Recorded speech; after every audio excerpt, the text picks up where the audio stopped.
So they convinced Carrie's parents and Carrie, my wife, to bring me back. How did you feel about that? How did you feel? Well, I was terrified. I was terrified. I didn't know what was going to happen, right?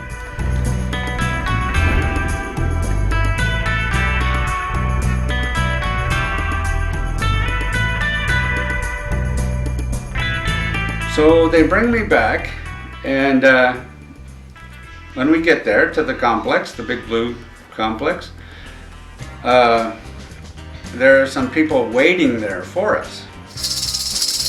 And they say, oh, we're going to take you to a place where you'll like it. It's out in the country, out in the middle of nowhere, and you'll be able to get some good food and rest and exercise and get you back in good shape again.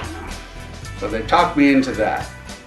And then they had a van, which they put me in. There was two people.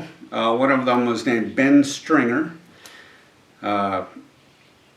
He was a staff member at AOLA, Advanced Organization of Los Angeles, which is part of the Big Blue complex of building.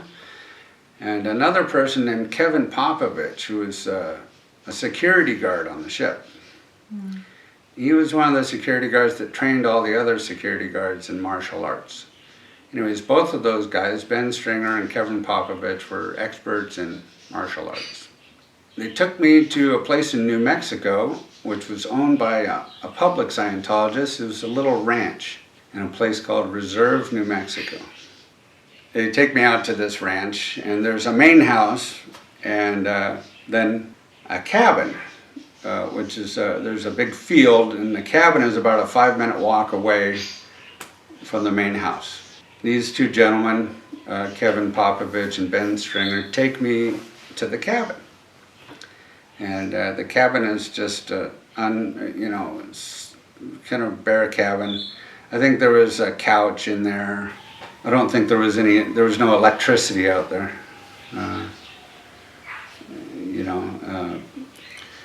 There was an outhouse. There was no restroom in the cabin. It was an outhouse outside of it.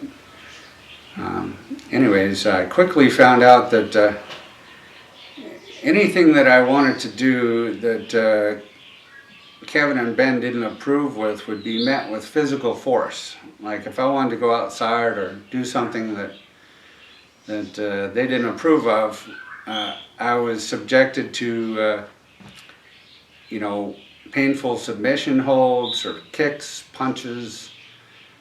Wow, they were beating you into submission. Beating you. It was immediately, as soon as we got there, and I wanted to do something like leave the room that they wanted me to be in, I was immediately like slammed to the ground, face first, up against the wall with both my arms twisted behind my back and my wrists bent. I can tell you, I was a shadow of my former self. And they were body slamming you. I was in no shape to resist.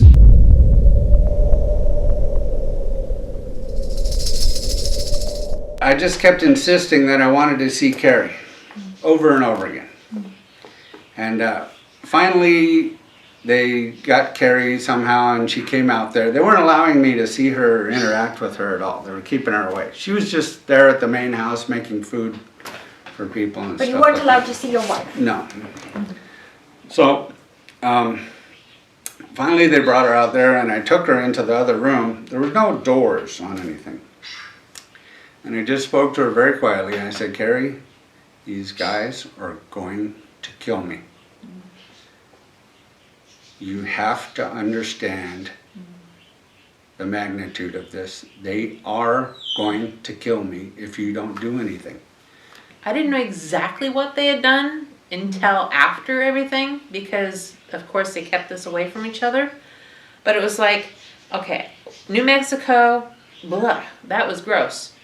So, Griffey Blythe had to help us get some people there that would actually help Scott. What Carrie did manage to do was when she spoke with Griffey Blythe, the case supervisor, she told her, listen, Griffey, these guys are going to kill Scotty. whatever is going on here is not what's supposed to be happening. They're going to kill him. And she understood that. Griffey understood that what Carrie was saying was the truth. And I don't know how she did it, but she got some other guys out there to replace These two.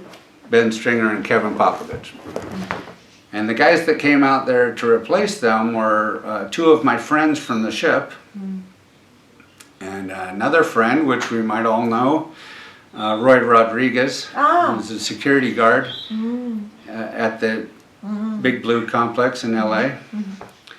And those guys came out there and treated me very nicely, and you know, within a pretty short period of time, probably a couple months, I felt better, was back to normal, and then was allowed to leave.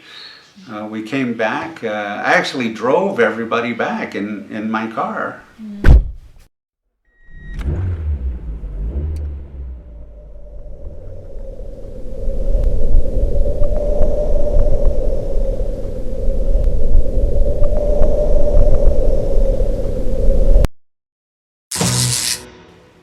I mean, even after all this stuff, Scott having nightmares for years afterwards. Wow. I mean, it just didn't end Yeah. after You walk out.